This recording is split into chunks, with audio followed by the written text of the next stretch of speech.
박지원입니다.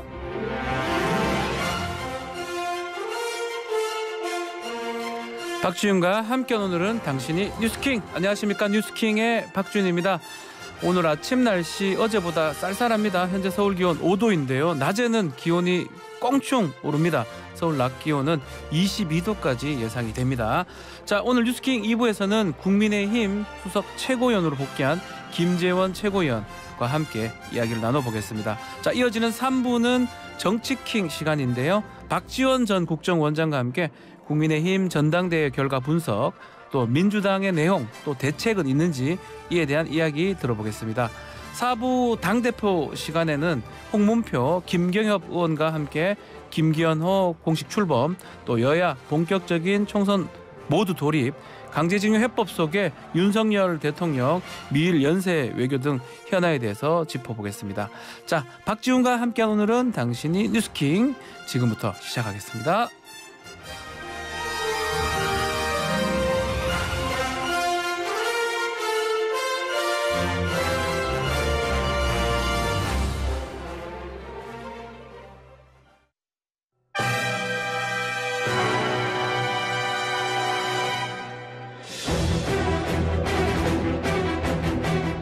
오늘도 뜨거운 이슈 시원하게 풀어보겠습니다. 킹스맨 김수민 시사평론가 나오셨습니다. 안녕하십니까? 네, 반갑습니다. 자, 먼저 지금 오는 길에 보니까 안개가 상당히 심해요. 네. 안개가 있는 곳이 특히 강 주변이나 이런 데는 안개가 심하니까 출근길에 안전운전 유의하시기 바라겠습니다. 네. 자, 먼저 국민의힘 김기현 신임 당대표 체제 공식 출범했고 공식 업무가 시작됐는데 첫날 분위기 어땠습니까? 네, 일단은 그동안의 전당대회를 소화를 하면서 네. 아무래도 대결이라든지 내부 갈등 이런 것들이 부각이 되기 마련인데 첫날에는 이제 당정의 원팀을 강조를 했습니다. 최고위원들도 마찬가지고요. 당정일체 이번 네. 전당대회 때 강조됐던 것이 그대로 이어졌고, 그리고 김기현 대표 같은 경우는 현충원 방명록에 오직 민생이라고 얘기를 했거든요. 그래서 일단은 민생 제일주의를 주창을 했다, 이렇게 볼 수 있겠습니다. 자, 이제 앞으로 이제 당직 인선도 할 건데 일단 비서실장하고 원내대변인 내정을 했네요. 네, 비서실장은 초선의 구자근 의원이 임명이 됐고요. 원외 대변인에는 윤희석 전 서울 강동갑 당협위원장이 내정이 됐습니다. 네. 자, 그러면 앞으로 이제 사무총장 중요한 자리 아니겠습니까? 네. 또 그리고 조직부총장도 있고 하마평에 오르는 사람들이 있을까요?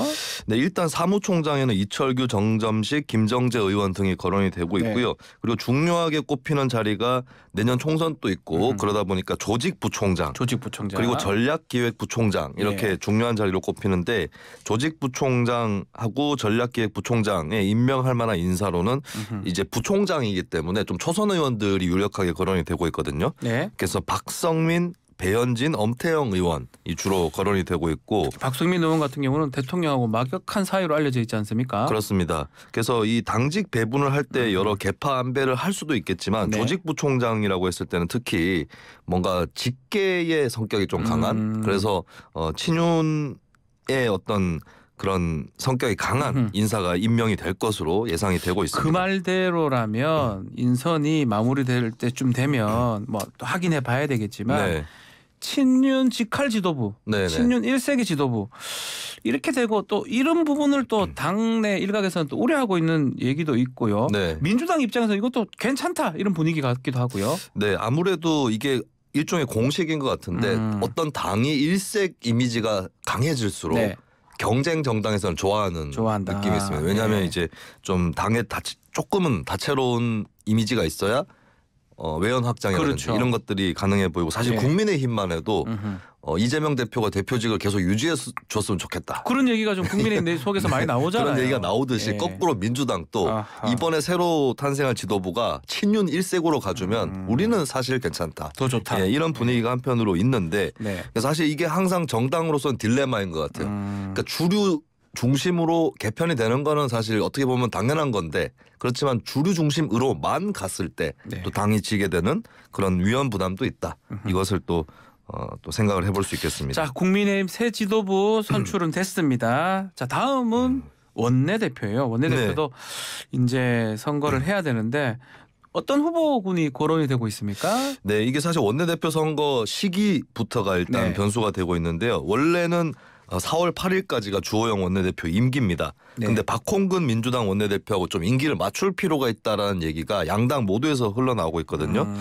그래서 이제 사실 박홍근 원내대표는 5월 초중순까지 임기이기 때문에 혹시 주호영 원내대표가 더 하는 건 아닌지 뭐 네. 이런 얘기도 나오고는 있습니다. 근데 일단은 이제 현재로서도 차기 원내대표 선거에 대한 준비는 해야 될 것 같은데 거론되고 있는 주자는 일단은 4선이죠. 김학용 의원. 지난번에 나왔지 않습니까? 그렇습니다. 네. 네, 그리고 윤상현 의원 또 거론이 되고 있고요. 3선에서는 김태호 의원, 아하. 박대출 의원, 윤재옥 의원 이렇게 거론이 되고 있습니다. 기본적으로 4선이나 3선에서 많이 거론이 되고 있네요. 네. 알겠습니다. 자, 다음은 대통령의 한일 정상회담 소식인데요. 자, 다음 주 목요일 그러니까 16일, 17일 잡혔어요. 네. 정상회담이. 예상보다 빨리 잡힌 것 같은데요. 네, 뭐 이번 주에 강제동원 해법이 나올 때 3월 중순 방안을 추진한다는 것도 같이 얘기가 나왔고 너무 임박한 시점인데 진짜 추진할 수 있겠느냐 뭐 예. 이런 얘기도 있었지만 어쨌든 다음 주 목요일 금요일 16일 17일 이렇게 일정이 잡혔습니다. 대통령실 측에서는 12년간 중단됐던 한일 양자 교류가 재개되는 것이다. 셔틀 외교의 복원을 공식화를 했고요. 네. 그리고 이제 기시다 후미오 일본 총리도 어제 얘기를 하기를 윤석열 대통령이 일본을 방문해서 정상회담과 만찬을 한다라고 예고를 하면서 양국 관계의 강화를 위해 노력하는 기회로 삼겠다라고 밝혔습니다.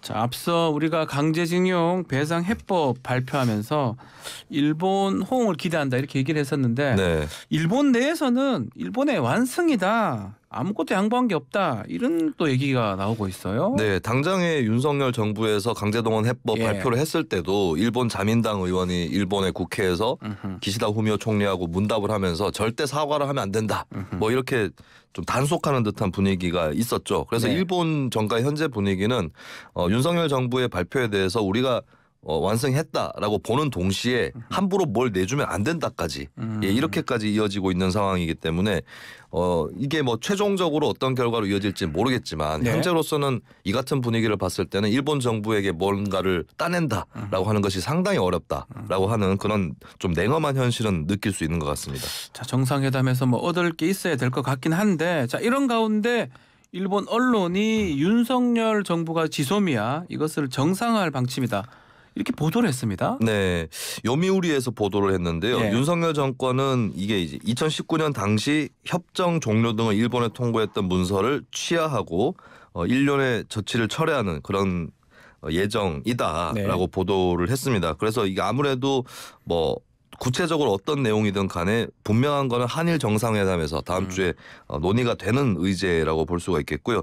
일단은 한국의 전하규 국방부 대변인은 한일 관계 추이에 따라서 관련 부처와 협의해 나갈 예정이다. 좀 원론적이고 추상적으로 지소미아에 대해서 일단 얘기를 했습니다. 언론 이렇게 보도를 해버리면 또 양보하라는 걸로 또 들려줄 수 있잖아요. 한국 네. 또 양보해라. 계속 한국이 양보하는 그런 모양새이기도 해요. 네, 그렇습니다. 뭐 강제동원 해법부터 예. 시작해서 지소미아 정상화라든지 이런 것들이 계속 한국이 먼저 양보를 하는 그런 그림이 되고 있는데 이제 중요한 건 결과겠죠. 먼저 네. 양보를 하는 것 자체가 나쁜 건 아닌데 그렇죠. 근데 일본 쪽으로 어떤 양보를 얻어낼 거냐 이것이 관건이 되는 것이고 그중에 특히 이제 수출 규제 문제 네. 여기서 일본의 어떤 전향적인 자세를 이끌어내는지 또 한미일 안보 협력에서는 또 무엇을 획득을 할 것인지 이런 것들이 이제 앞으로 큰 관건이 될 것 같습니다. 우리가 무엇을 얻을 수 있는지 네. 그것을 보기로 하겠습니다. 자, 다음은 어제 국회 교육위에서 열린 정순신 아들 학폭 의혹 긴급 현안 질의 이야기인데요. 어떤 얘기가 나왔습니까? 네, 일단 다양한 관계자들이 불려 네. 나왔습니다. 서울대 또 민족사관고 반포고등학교 교육부 이쪽 관계자들이 불려 나왔고 이 여러 주체들을 상대로 해서 국회의원들하고 문답이 오고 갔고요. 네. 사실 좀 불성실한 답변이라든지 자료 제출 이런 것도 지적이 많이 됐었고 네. 또 반포고 교장 같은 경우에 답변을 하는 과정에서 또 새로운 사실이 밝혀졌는데 학교 폭력 기록이 반포고에서 심의위원 9명 전원 찬성으로 삭제가 됐다라고 밝혔고 왜 삭제가 되었는지 이 부분이 특히 쟁점이 됐습니다. 자, 야당 의원들이 이 정순심 변호사 아들이 강제 전학에 대해서 소송을 또 제기하는 거 이게 사실 또 반성하는 거 모습이 아니지 않느냐라고 또 특혜 아니냐라고 지적을 했네요. 네, 그러니까 학교 폭력 기록의 삭제가 그것이 문제가 됐던 민족사관고가 아니라 네. 반포고 반포고죠. 전학을 예. 간 반포고에서 이루어졌거든요. 그래서 어떻게 삭제가 될 수 있느냐 했을 때 규정을 살펴보면 원칙적으로는 이 학교 폭력 조치에 대해서는 졸업하고 나서 2년이 지나야 삭제를 할 수가 있습니다. 네. 근데 예외 조항이 있는데 최소 6개월 동안 학폭이 재발하지 않고 또 학생이 반성을 했을 때는 삭제를 할 수 있게 되어 있거든요. 반성했을 때. 네, 근데 과연 반성했느냐 이것이 의문이 제기될 수밖에 없고 특히 우리가 최근에 일련의 사건을 통해서 알게 됐지만 네. 계속 소송을 제기한다든지 또 법정에서도 추가 가해 발언이 나온다든지 이런 것들이 있는데 근데 사실 이제 반성을 했느냐 아니냐 중에 또 한 가지 들어갈 수 있는 거는 화해했는지거든요. 그렇죠. 반성 화해 같이 그렇습니다. 가는 거죠. 그래서 화해를 해가지고 삭제를 했다라고 그렇게 밝혔는데 사실 그럼 진짜로 화해를 한 거냐 피해자하고 이 부분이 특히 또 논란이 됐습니다. 자, 서울대학교도 나왔다고 하던데 서울대 입장은 어떻습니까? 서울대 쪽에서는 일단 개인정보 예. 인물 얘기를 하면서 딱 찍어서 정순신 변호사의 아들이 이렇다 이런 설명을 못했어요. 아하. 그래서 특정하지 않고 어떤 학생이 있는데 강제 전학 8호 처분을 받은 학생이 있었다. 그리고 그 학생에 대해서 최대한의 감점을 했다. 이렇게 밝혔습니다. 근데 그 학생이 정 변호사의 아들이다. 이렇게 확인시켜주지는 않았고요. 네. 일단은 현재로서는 이제 개인정보 보호 이 명목으로 최대한 좀 블라인드 처리를 해서 그렇게 밝히고 있는 그런 상황입니다. 자, 그거 말고도 민주당 어제 김건희 특검법 다시 발의를 했습니다. 근데 이거 쉽진 않을 것 같긴 해요. 네, 일단은 현재 법제사법위원회가 김도읍 국민의힘 의원이 위원장이기 때문에 네. 법안 상정 자체가 안 될 수도 있는 그런 조건이 있는 것이고 법사위를 통과 못할 가능성도 높고요. 그렇습니다. 네. 그렇기 때문에 이제 패스트트랙 얘기가 나오고 있는 거거든요. 패스트트랙에 지정을 하면 법사위에서 표결을 하지 않더라도 네. 시간이 지나면 그대로 본회의로 부의가 될 수 있는 그런 조건이 있기 때문에 근데 여기에 이제 일단 정의당이 합세를 해줘야 그렇죠. 패스트트랙을 성사를 시킬 수가 있고요. 그리고 패스트트랙이 된다고 할지라도 시간이 걸립니다. 상임위에서 180일 논의를 해야 되고 그리고 본회의에 가기 전에 60일 또 숙려 기간이 있거든요. 240일 걸리죠. 그렇습니다. 예. 예, 그리고 마지막 그 산맥이 하나 더 있는데 뭐죠? 본회의에서 통과가 돼도 예. 윤석열 대통령이 법안 거부권을 행사를 하면 법률안 거부권 행사하면 네, 대통령. 표결한 의원 중에 3분의 2가 찬성을 해야 되는데 국민의힘 의원이 3분의 1을 넘죠. 그렇죠. 그래서 국민의힘 의원들의 내부에 반란표가 없는 이상은 거부권을 행사하면 부결될 가능성이 또 높다. 예, 여러 그 고비들이 남아 있습니다. 산 넘어 산이다 이 말이네요. 네, 그렇습니다. 알겠습니다. 자, 다음은 야구 소식인데 참 많은 기대를 모았던 WBC 월드 네. 베이스볼 클래식 졌습니다. 호주한테. 네, 뭐 스코어는 7대8 한 점 차인데 저도 어제 보니까 SNS 타임라인에 굉장히 예. 7대8이 아니라 한 7대0으로 진 것 같은 예. 느낌의 그런 좀 예. 울분을 토로하는 네티즌들이 많이 있었는데요. 네. 여러 가지 뭐 대량 실점을 일단 한 것이고 투수진 이 마운드가 붕괴됐다. 예, 이런 평가를 부인할 수 없을 것 같습니다.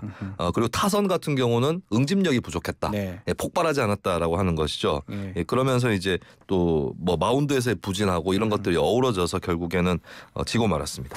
참, 마운드도 붕괴되고 타력도 좀 모아서 못 쳐서 그런 것 같은데 이제 중요한 거는 경기 중에 또 황당한 또 주루사 이게 네. 또 문제가 될 것 같아요. 네, 7회 말에 네. 1사 상황에서 대타로 출전한 강백호 선수, 예, 이때 사실 4대 5로 뒤지고 있는 상황이라서 굉장히 중요한 시점이었는데, 따라 붙을 수 있는. 예, 근데 네. 이제 일단은 기대에 부응을 했습니다. 좌중간에 안타를 기록을 해서 네. 2루까지 예. 진출을 했는데 어퍼컷 세레머니를 하시다가 그걸 하다가 네, 발이 베이스에서 떨어졌어요. 이거를 이제 호주의 이루수가 놓치지 않고 태그를 하면서 아웃이 돼 버렸습니다. 네. 예, 처음에 이제 심판은 세이프 선언을 했는데 비디오 호주에서 판독을 예, 했죠. 그렇죠. 비디오 네. 판독을 신청을 했는데 이거 보니까 아웃인 거예요. 아이고. 예, 이 순간 이것만 없었더라도 이길 수 있지 않았을까 이런 아쉬움이 또 드는 장면이었습니다. 알겠습니다. 좀 최근에 WBC 가서 우리 첫 게임은 다 졌던 것 같아요. 2007년도 그렇고. 네네. 자, 오늘 일본전 이거 이겨야지 최소 8강이나 뭐 가능성이 이어가는 거 아닙니까? 네, 한 조에 5팀이 있고 2팀만 8강 올라가니까요. 2라운드에 진출을 하잖아요. 네. 그럼 아무래도 뭐 야구를 잘 아시는 분들이라면 한국, 일본 이렇게 진출하도록 노력을 해야 되는데 호주한테 졌기 때문에 그렇죠. 의외의 팀한테 져버렸어요. 예, 그러면 일본한테 무조건 얘기해야 되는 거 아니냐 그 얘기가 나오고 있는 것이죠. 그리고 근데 일본은 사실 언제나 그랬지만 강력한 우승 후보이기 때문에 이번에 굉장히 좀 절박한 심정으로 두 번째 경기에 임해야 되는 그런 상황입니다. 자, 한편 한국하고 호주 경기 어제 열렸는데 일본 기미가요가 울려 퍼졌어요. 예, 그렇습니다. 한국 대 호주 경기인데 그러니까 남의 나라 경기인데 이걸 왜 틀었을까요? 예, 한국 애국가가 나오고 그다음 호주 국가가 나왔는데 네. 그다음에 기미가요가 갑자기 나오면서 그래서 어제 해설하는 방송인도 아 이거 어쩔 수 없이 송출하는 거긴 한데 이게 도대체 무슨 일이냐 그렇죠. 이런 불만을 또 토로를 하는 그런 장면까지 있었습니다. 알겠습니다. 자, 오늘 경기 한번 지켜보기로 하고요. 자, 마지막으로 이 마스크 착용 관련한 얘기인데요. 이제 대중교통 마스크 착용 의무도 좀 해제하겠다. 이런 네. 방안을 정부가 검토하고 있다고요. 예, 그렇습니다. 그리고 이런 의견을 정하는 데 있어서 중요한 역할을 하는 감염병 위기 대응 자문위원회가 있지 않습니까? 예. 이 회의에서 이 문제가 논의가 됐는데 일단은 다수의 자문위원들이 대중교통에서도 마스크 의무를 해제할 시기가 됐다라고 의견을 피력을 했고 반대하는 의견 또 없진 않았던 것 같은데 동의하는 의견이 더 많았다라고 하는 게 정부 관계자의 설명입니다. 자, 당초 계획보다는 빠른 것 같은데 그렇다면 뭐 마스크 착용 의무 대중교통에서 없어지고 네. 또 7일 격리 의무 이것도 없어지고 모든 게 좀 조정할 것 같기도 하네요. 네, 현재 남아있는 방역 규제 전반에 대해서 좀 하향하거나 없애는 그런 전면 해제 같은 이런 규제들 완화에 대해서 논의를 시작하겠다라고 일단 정부에서 밝힌 바가 있는 것이고 현재 확진자 추세를 보면은 이제 일평균 9,363명입니다. 3월 첫째 주의 주간 신규 확진자 네. 기준으로 35주 만에 1만 명 미만으로 내려온 것도 있고 앞으로 조금 부침이 있을 수 있겠지만 전체적인 추세로는 하락을 할 것이다. 이렇게 보여지고 있는 것이기 때문에 마지막까지 남아 있는 듯했던 대중교통 마스크 착용 의무마저 해제될 가능성 상당히 높아졌습니다. 알겠습니다. 자, 오늘 킹스맨 여기서 마무리를 하겠습니다. 김수민 사평론가 감사합니다. 네, 고맙습니다. 1부 마치겠습니다.